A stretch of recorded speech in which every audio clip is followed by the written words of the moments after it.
अभिषेक है और आज मैं लेकर आया हूं बच्चों क्लास 10 का chapter second and the chapter name is acids base and salts. तो बच्चों इस चैप्टर में हम लोग जानेंगे केमिकल कंपाउंड्स के बारे में। जनरली केमिकल कंपाउंड्स को तीन कैटेगरी में डिवाइड किया गया है चैप्टर में, acid, base and salt. Acid बच्चों बोला जाता है ऐसे सब्सटेंस जो टेस्ट में सोर होते हैं, यानी जो टेस्ट में सोर होते हैं। सोर का मतलब बच्चों खट्टापन होता है कि ऐसे सब्सटेंस जो टेस्ट में खट्टे होते हैं उन्हें हम एसिड्स बोलते हैं। बेस किसे कहा जाता है?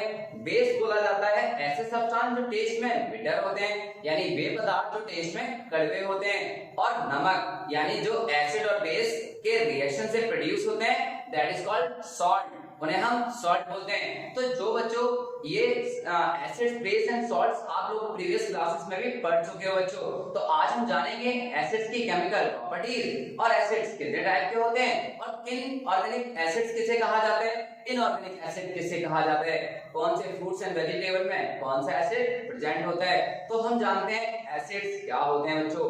जैसे कि सबसे पहले हमने बात कर रहे हैं, हमारा आज का टॉपिक भी है introduction of chemical compounds. Chemical compounds में हम लोग तीन चीजें यहाँ पढ़ने वाले हैं बच्चों, acids, base and salt. Acid, base and salts. तो बच्चों सबसे पहले हम समझते हैं एसिड क्या होता है। एसिड्स, इनको हिंदी में हम लोग अम्ल भी बोलते हैं। अम्ल यानी वे पदार्थ जिनमें खट्टापन होता है उन्हें हम एसिड्स की कैटेगरी में रखते हैं। Such chemical substance which are sour in taste and sharp odor, यानी एसिड एक लैटिन वर्ड एसिडस से लिया गया है और एसिड का मतलब होता है सोर इन टेस्ट, यानी ऐसे सब्सटेंस जो टेस्ट में सोर होंगे यानी खट्टे होंगे और जिनकी एक शार्प अडर होगी यानी एक स्मेल होगी, पंजेंट स्मेल होगी। तो ऐसे सब्सटेंसेस को हम लोग एसिड्स कहते हैं बच्चों। इसके बाद कुछ साइंटिस्ट भी आए जिन्होंने अपने अपने कॉन्सेप्ट्स को रखा, जैसे एरेनियस ने अपने कॉन्सेप्ट्स को रखते समय बताया कि एसिड्स वे सब्सटेंस होते हैं जो, यानी according to Arrhenius acid is a compound that can release proton और हाइड्रोजन आयन इन वाटर, यानी वे कंपाउंड जो वाटर में H+ आयन डोनेट करते हो, जो H+ आयन देते हो, उन्हें एरेनियस ने एसिड्स का नाम दिया। और वे कंपाउंड या वे सब्सटेंस जो हाइड्रोक्साइड आयन एक्सेप्ट करते हो, मतलब जो H+ आयन एक्सेप्ट करते हो, उन्हें हमने एरेनियस बेस बोला। एरेनियस ने उन्हें बेस की कैटेगरी में रखा। तो एसिड्स का मतलब तो समझ में आ चुका है बच्चों कि ऐसे कंपाउंड जो H+ आयन देते हैं, यानी हाइड्रोजन आयन। अब हाइड्रोजन को हम लोग प्रोटॉन भी बोलते हैं, तो हम बोल सकते हैं कि एसिड प्रोटॉन भी देते हैं। तो इस तरह से एरेनियस ने एसिड्स को डिफाइन किया। इसके बाद हमारे पास एक और कॉन्सेप्ट दिया, ब्रोंस्टेड-लोरी कॉन्सेप्ट। ब्रोंस्टेड-लोरी ने हमें क्या बताया कि such hydrogen containing material which can donate proton to other substance, यानी ऐसे मटेरियल जो अदर सब्सटेंसेस को प्रोटॉन देते हो उन्हें हम एसिड्स बोलते हैं। तो इस तरह से और भी हमारे कॉन्सेप्ट आए। लुईस कॉन्सेप्ट आया जो एक्सेप्ट करते हो, यानी ऐसे सब्सटेंस जो लोन पेयर एक्सेप्ट करते हो उनको हम एसिड्स बोलते हैं, जो आप आगे की क्लासेस में पढ़ने वाले बच्चों। लेकिन इससे पहले हम जान जाते हैं एसिड्स की प्रॉपर्टीज क्या होती हैं। तो सबसे पहले प्रॉपर्टी, जैसा कि डेफिनेशन में भी लिखा हुआ है, अब एसिड्स की पहली प्रॉपर्टी क्या है बच्चों? एसिड्स हैव सोर टेस्ट, यानी एसिड्स टेस्ट में खट्टे होते हैं। ये बात तो क्लियर हो गई। खट्टी चीजें बहुत सारी होती हैं, जैसे लेमन हो गया, कर्ड हो गया, ग्रेप्स हो गए। तो इन सब में जो खट्टापन होता है ये एसिड्स की वजह से होता है। और अब हम थोड़ी देर में जानने वाले भी हैं कि किस वेजिटेबल या किस फ्रूट्स में कौन सा एसिड प्रेजेंट होता है। तो फिलहाल हमारा ये समझना बहुत जरूरी है कि एसिड्स से टेस्ट में सोर होते हैं। Second, asset turns blue litmus paper into red, यानी लिटमस पेपर। अब लिटमस क्या होता है बच्चों? लिटमस आपके जो ऑब्टेन होते हैं वो लाइकेन से ऑब्टेन होते हैं। लाइकेन आपने पढ़ा था, it is symbiotic relationship between algae and fungi. लेकिन लाइकेन से बनाया जाता है हमारा लिटमस पेपर। लाइकेन एक पर्पल कलर डाई सॉल्यूशन होता है जिससे हमारे दो तरह के लिटमस पेपर ऑब्टेन होते हैं, ब्लू लिटमस पेपर और रेड लिटमस पेपर। जब हम ब्लू लिटमस पेपर को एसिडिक सॉल्यूशन में डालते हैं तो वो लिटमस पेपर हमारा रेड कलर का हो जाता है, जो ये इंडिकेट करता है कि वो केमिकल सब्सटेंस एसिड ही होगा। तो इस तरह से हम चेक कर सकते हैं ब्लू लिटमस पेपर रेड हो जाता है एसिडिक सॉल्यूशन में। अगर हम बात करें रेड लिटमस पेपर की तो no colour change, red remain red ही रहता है। तो इस तरह से भी और भी इंडिकेटर्स होते हैं जो हमारे किसी भी सब्सटेंस का एसिडिक नेचर बताते हैं। उन इंडिकेटर्स की हेल्प से भी हम एसिडिक और बेसिक नेचर बता सकते हैं। इंडिकेटर्स हम अभी पढ़ेंगे आगे। इसके बाद हमारी थर्ड प्रॉपर्टी है, फर्स्ट प्रॉपर्टी हमने पढ़ ली, second third, acid release hydrogen ion in water, यानी एसिड पानी में H+ आयन देते हैं क्योंकि ये इलेक्ट्रिसिटी भी कंडक्ट करते हैं बच्चों। क्योंकि आयंस इलेक्ट्रोलाइट यानी जो मटेरियल्स होते हैं वो हमारे तीन कैटेगरी में रखे गए, solid, liquid and gas. Solid में आप लोगों को पता है कंडक्टर, इंसुलेटर, सेमीकंडक्टर, लेकिन लिक्विड्स के अंदर जो इलेक्ट्रिसिटी कंडक्ट करते हैं वो आयंस करते हैं जिन्हें हम इलेक्ट्रोलाइट्स भी बोलते हैं। तो एसिड्स हमारे H+ आयन देते हैं वाटर के अंदर। Fourth property, acid in a solution having pH below less than 7। अब pH क्या होता है बच्चों? pH एक ऐसा स्केल होता है जिसमें 0 से लेकर 14 तक नंबरिंग होती है और 0 से 14 नंबरिंग हमें एसिडिक, बेसिक और न्यूट्रल सॉल्यूशन के बारे में बताती है। अगर pH वैल्यू लेस देन 7 होती है तो डेफिनेटली वो सब्सटेंस एसिड ही होगा, और अगर pH वैल्यू ग्रेटर देन 7 होती है तो वो सब्सटेंस बेसिक होगा। तो एसिड जनरली जिनका pH मान 7 से कम ही होता है।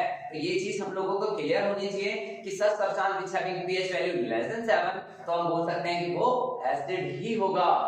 अच्छा, इसके बाद हम बात करते हैं acid conduct electricity. Acids are electrolytes होते हैं, they conduct electricity. Acidic solution conduct electricity. तो बच्चों हमने जाना कि एसिड्स क्या होते हैं, एसिड्स की प्रॉपर्टीज भी हमने जानी। अब हम बात करते हैं टाइप्स ऑफ एसिड्स की। आप लोग नोट कीजिए।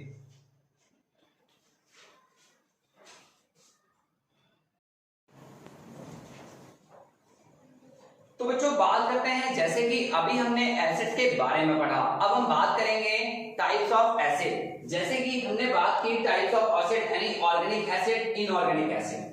ऑर्गेनिक एसिड ऐसे एसिड्स होते हैं जो हमें नेचुरली ऑब्टेन होते हैं, वीक एसिड्स होते हैं जो हमें नेचर से, प्लांट और एनिमल से ऑब्टेन होते हैं। ऐसे एसिड्स को हम लोग ऑर्गेनिक एसिड्स कहते हैं।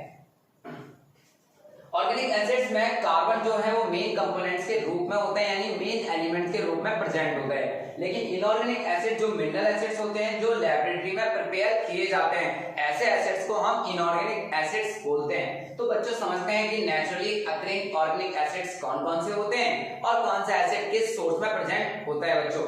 जैसे कि हमने कुछ सब्सटेंस लिए, लेमन, ऑरेंज, यानी जितने भी सिट्रस फ्रूट्स होते हैं इनके अंदर आपका सिट्रिक एसिड प्रेजेंट होता है बच्चों। कौन सा एसिड प्रेजेंट होता है बच्चों? Citric acid. जितने भी सिट्रस फ्रूट्स होते हैं इनके अंदर सिट्रिक एसिड प्रेजेंट होता है। नेक्स्ट, ग्रेप्स, टैमरिंड, बनाना, अनराइप मैंगो, अंगूर, इमली, अनराइप मैंगो, इनके अंदर हमारा एसिड जो प्रेजेंट होता है वो होता है टार्टरिक एसिड। और बच्चों टार्टरिक एसिड का यूज बेकिंग पाउडर बनाने में भी किया जाता है। टार्टरिक एसिड, बेकिंग सोडा में H+ आयन यानी टार्टरिक एसिड को मिलाया जाता है तो बेकिंग पाउडर बनाया जाता है, और बेकिंग पाउडर का यूज बेकरी प्रोडक्ट्स को यूज बनाने में यूज किया जाता है। तो हमने देखा ग्रेप्स, टैमरिंड, बनाना, अनराइप मैंगो के अंदर जो एसिड प्रेजेंट होता है वो है टार्टरिक एसिड। इसके बाद हम बात करते हैं कर्ड या सोरबेट यानी खट्टा दूध या आपका दही।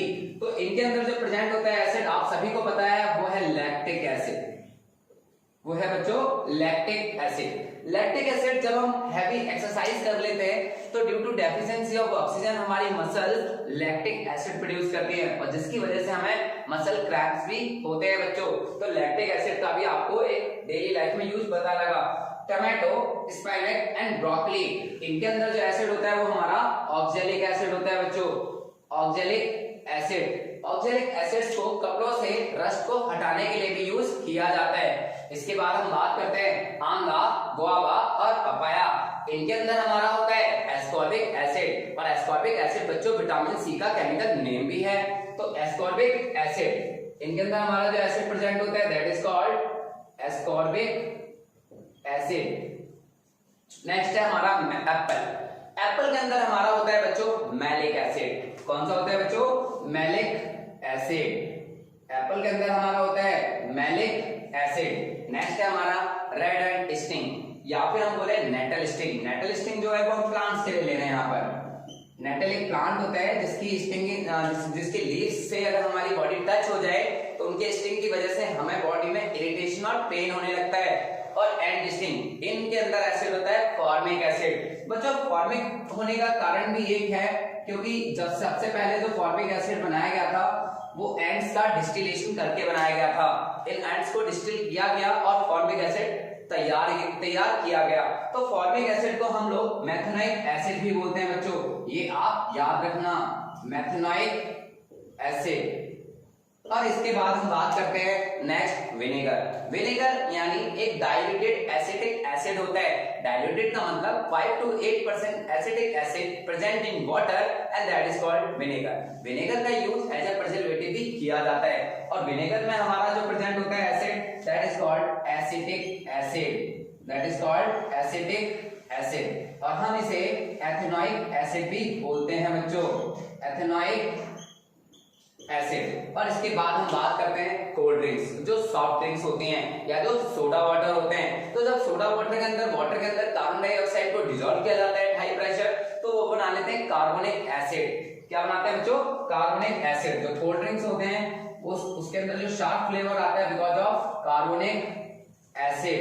और नेक्स्ट है हमारा टी, जो कि सभी की फेवरेट होती है और टी के अंदर भी एक एसिड प्रेजेंट होता है that is called tannic acid, that is called tannic acid.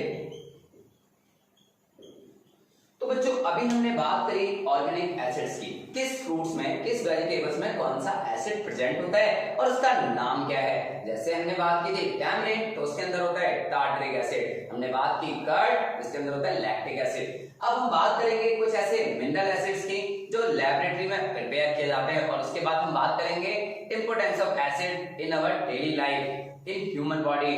तो ह्यूमन बॉडी में आपने देखा होगा जैसे हाइड्रोक्लोरिक एसिड। अब हमारी बॉडी के अंदर हाइड्रोक्लोरिक एसिड होता है जो कि डाइजेशन में बहुत ज्यादा हेल्प करता है। हमारी बॉडी सेल्स के अंदर न्यूक्लिक एसिड्स होते हैं, DNA and RNA, deoxyribonucleic acid, RNA ribonucleic acid, uric acid. तो इनके बारे में भी हम लोग चर्चा करने वाले हैं बच्चों, आप लोग नोट कीजिए।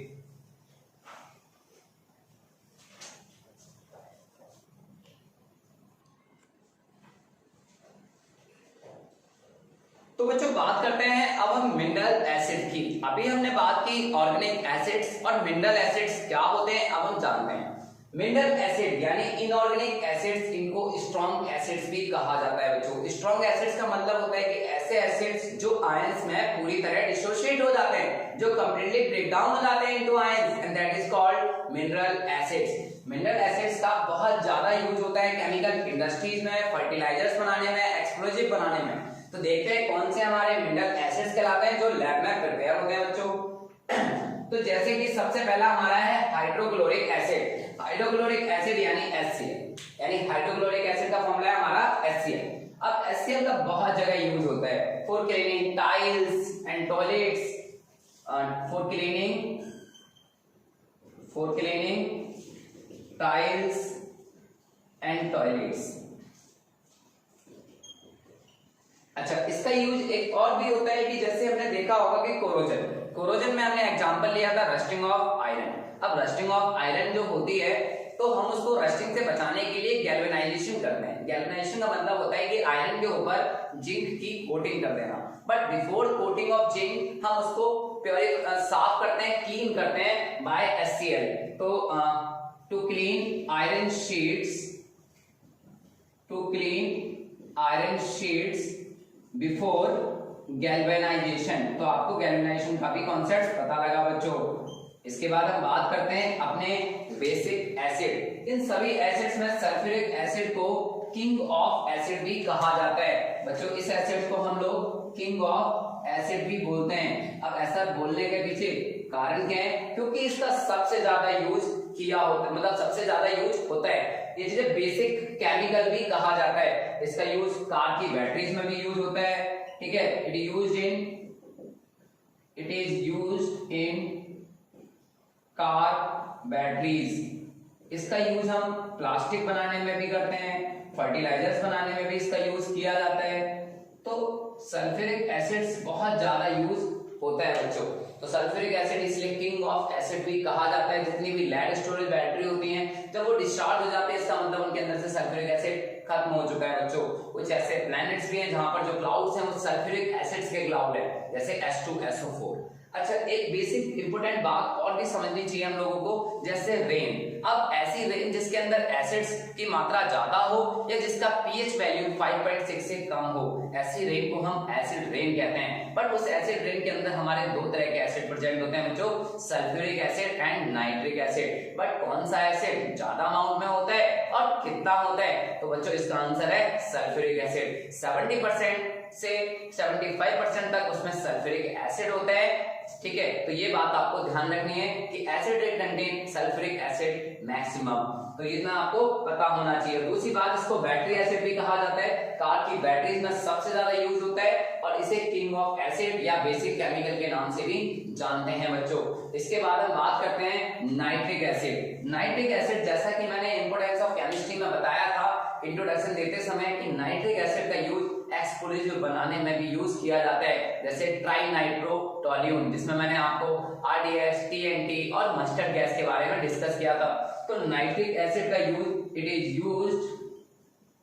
यूज्ड एज अ एक्सप्लोजिव, और ये एक स्ट्रॉन्ग ऑक्सीडाइजिंग एजेंट भी है। इसका यूज भी हम लोग फर्टिलाइजर बनाने में भी करते हैं बच्चे, ठीक है, तो फर्टिलाइजर बनाने में। नेक्स्ट है हमारा फॉस्फोरिक एसिड, जिसको हम कोल्ड ड्रिंक में भी यूज करते हैं। कभी आपने देखा होगा कोल्ड ड्रिंक जब हम खोलते हैं तो उसके अंदर से एक फिश साउंड आती है, because of break down of phosphoric acid. तो ये हमारे मिनरल एसिड्स थे जिनके बारे में हम लोगों ने अभी जाना। मिनरल एसिड्स जो हैं वो लैब में ही प्रिपेयर किए जाते हैं, पर जनरली ये नॉन मेटेलिक नेचर के ही होते हैं। यहाँ पर अगर देखा जाए तो ऑक्सीजन मेन एलिमेंट होता है, बट एक एसिड है जिसमें ऑक्सीजन प्रेजेंट नहीं होता, वो HCl है, that is called hydrochloric acid. आप इसे ऐसे याद रख सकते हैं कि हमारे जो स्टमक है उसके अंदर जो खाने का जो डाइजेशन होता है, जो हार्मफुल बैक्टीरिया किल किए जाते हैं जो खाने में आते हैं, तो वो HCl ही करता है बच्चों। अब हम बात कर लेते हैं role of acid in human body में क्या है, जिससे हमारा थोड़ा इस चैप्टर को पढ़ते समय इंटरेस्ट भी आए बच्चों। जैसे कि HCl present in stomach help in digestion.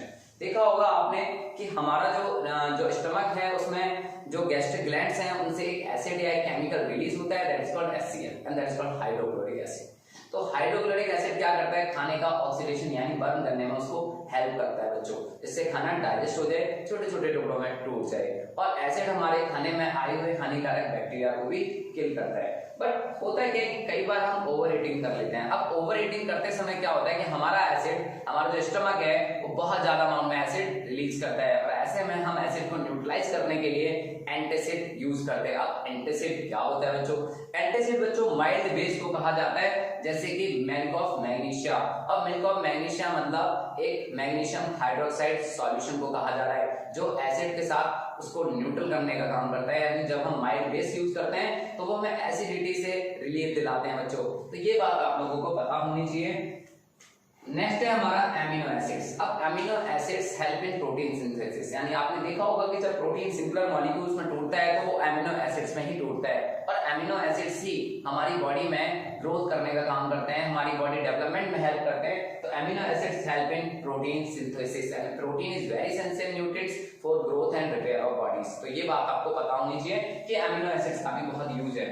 जैसे अब नेक्स्ट है हमारा फैटी एसिड्स। तो fatty acids are required for growth and repair of tissue, कि हमारे बहुत सारे टिश्यू डैमेज होते हैं। हमारे टिश्यू में भी आपने 9th में पढ़ा है कि कई तरह के एनिमल टिश्यू प्रेजेंट होते हैं, ठीक है। उसमें से जो फैटी एसिड्स हैं वो हमारी रिपेयरिंग का काम करते हैं। क्या करते हैं बच्चों? रिपेयरिंग। नेक्स्ट है हमारा न्यूक्लिक एसिड। तो जितने भी ऑल नॉन लाइफ फॉर्म्स हैं सभी के अंदर न्यूक्लिक एसिड प्रेजेंट होता है। और न्यूक्लिक एसिड जैसे कि डीएनए, आरएनए। अब डीएनए की फुल फॉर्म क्या है बच्चों? डीएनए की फुल फॉर्म होती है डीऑक्सीराइबो न्यूक्लिक एसिड, और आरएनए की फुल फॉर्म होती है बच्चों राइबो न्यूक्लिक एसिड। तो डीएनए यानी डीऑक्सीराइबो न्यूक्लिक एसिड ही हमारे एक जनरेशन से दूसरी जनरेशन में जो कैरेक्टर्स होते हैं उनको ले जाने का भी काम यही करते हैं। तो जो भी लक्षण हमारे माता पिता से हमारे अंदर कॉपी होते हैं, जैसे कि hair colour, eye colour, skin colour, तो ये सभी ट्रेड्स को लाने वाला भी डीएनए ही है, जिसे हम जीन ही बोल देते हैं।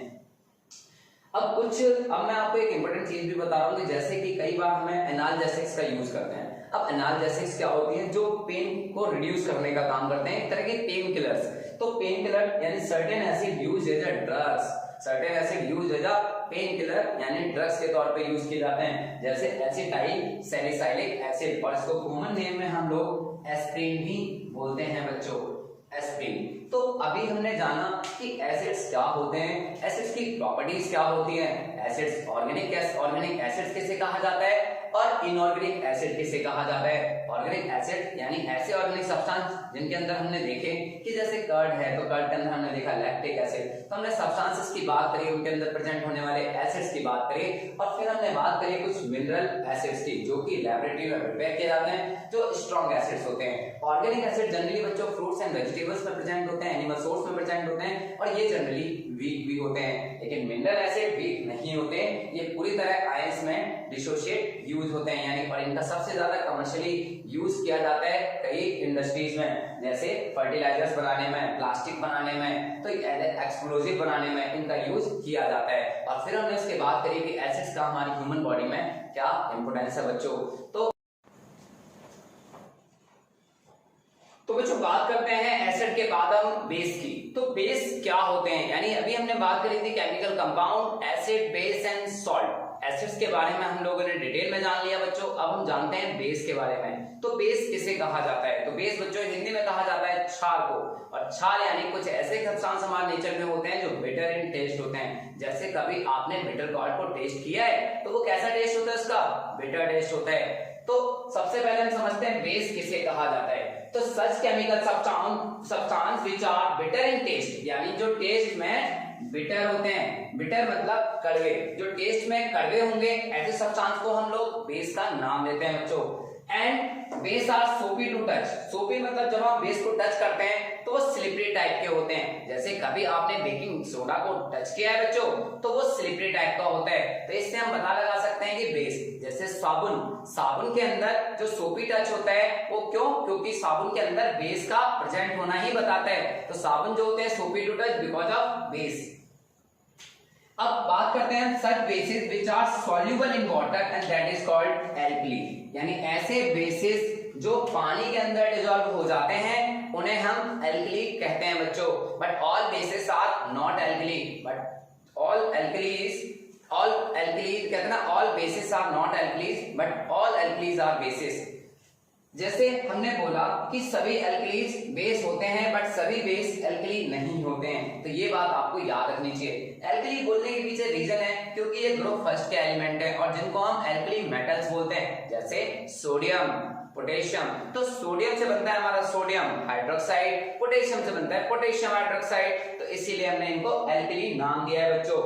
अब अकॉर्डिंग टू एरेनियस ने फिर एक कॉन्सेप्ट दिया, जैसे कि एसिड्स में दिया, अब बेस के बारे में एरेनियस ने क्या बात बताई। अब base is a compound that dissociate in water to form hydroxide ion, यानी बेस ऐसे कंपाउंड्स होते हैं जो वाटर के अंदर टूटते हैं और हाइड्रोक्साइड आयन देते हैं बच्चों, तो उन्हें हम बोलते हैं एरेनियस।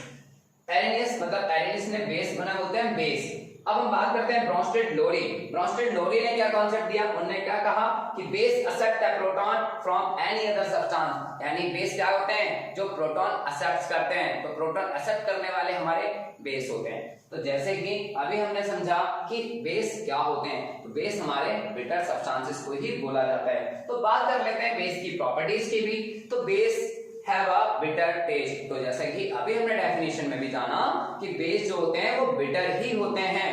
अंडरस्टूड बच्चों।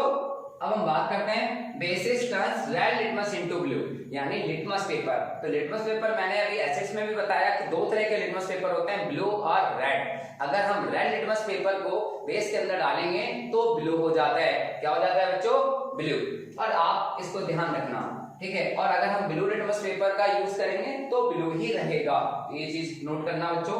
And base give hydroxide ion in water, base hydroxide ion देते हैं वाटर के अंदर। नेक्स्ट है हमारा base in solution have a pH above 7, जैसे कि मैंने पीएच स्केल के बारे में बताया, पीएच पेपर के बारे में बताया, जो कि यूनिवर्सल इंडिकेटर्स होते हैं। अब यूनिवर्सल इंडिकेटर यानी पीएच पेपर एक यूनिवर्सल बहुत सारे इंडिकेटर से मिलकर बनाया जाता है, और जिसमें एक रेंज होती है 0 से 14, 0 से 7 के बीच में एसिडिक सॉल्यूशन और 7 से 14 के बीच में बेसिक सॉल्यूशन। तो ऑब्वियसली बात है बेस का जो पीएच वैल्यू होता है वो 7 से अब ही होता है। जैसे हमारा ब्लड का पीएच वैल्यू 7 से 7.4 के बीच में होता है बच्चों।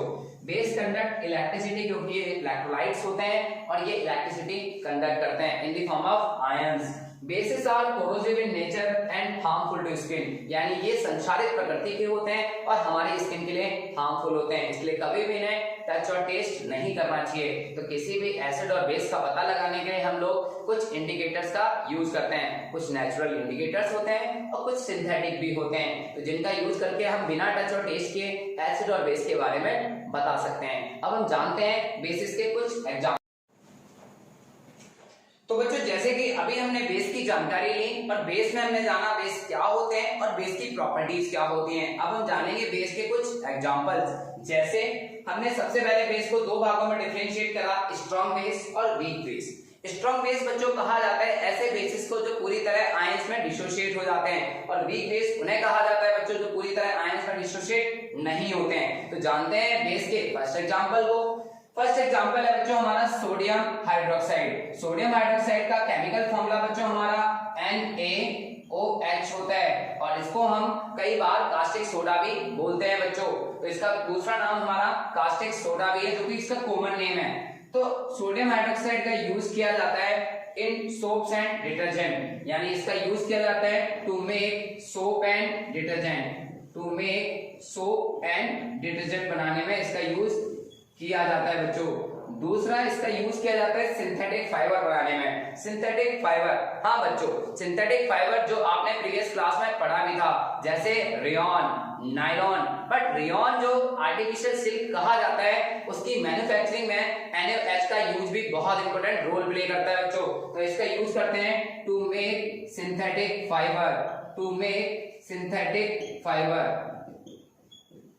To make synthetic fibre rayon. तो rayon is also known as artificial silk, क्योंकि इसका सिल्क के जैसा अपीयरेंस होता है बच्चों। नेक्स्ट हम बात करते हैं इसका यूज किया जाता है इन पेपर इंडस्ट्रीज। इन पेपर इंडस्ट्री। नेक्स्ट है हमारा पोटेशियम हाइड्रोक्साइड, जिसका केमिकल नेम है, केमिकल फॉर्मूला है बच्चों पोटेशियम हाइड्रोक्साइड KOH।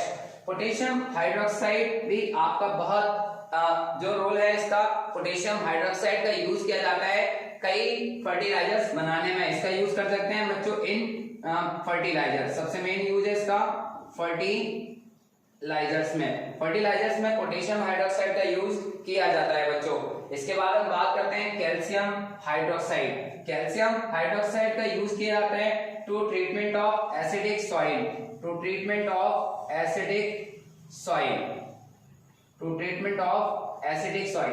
बच्चों एसिड रेन की वजह से एक सॉइल का नेचर एसिडिक हो जाता है, और उसको न्यूट्रल करने के लिए हम लोग कैल्शियम हाइड्रोक्साइड का यूज करते हैं बच्चों। नेक्स्ट हमारा इसका यूज है लेदर इंडस्ट्री, यानी चमड़ा उद्योग में भी इसका यूज किया जाता है। तो कैल्शियम हाइड्रोक्साइड आपको पता होगा, जो हमने चैप्टर फर्स्ट में भी पढ़ा था, it is used in white washing, यानी जो आपके घरों में व्हाइट वॉशिंग होती है वहां पर भी इसका यूज किया जाता है। नेक्स्ट यूज है टू मेक ब्लीचिंग पाउडर। इसका यूज हम ब्लीचिंग पाउडर बनाने में भी करते हैं बच्चों। ब्लीचिंग पाउडर का यूज किया जाता है वाटर को सॉफ्ट करने के लिए, हार्ड वाटर को सॉफ्ट बनाने के लिए हम लोग ब्लीचिंग पाउडर का भी यूज करते हैं। तो इस तरह से हमने देखा कि स्ट्रॉन्ग बेसिस के कुछ यूजेस के बारे में हमने देखा। नेक्स्ट है हमारा अमोनियम हाइड्रोक्साइड। अमोनियम हाइड्रोक्साइड, तो अमोनियम हाइड्रोक्साइड का फॉर्मूला होता है NH4OH। इसका यूज करते हैं विंडो क्लीनर में। It is used as a window cleaner. It is used in window cleaner.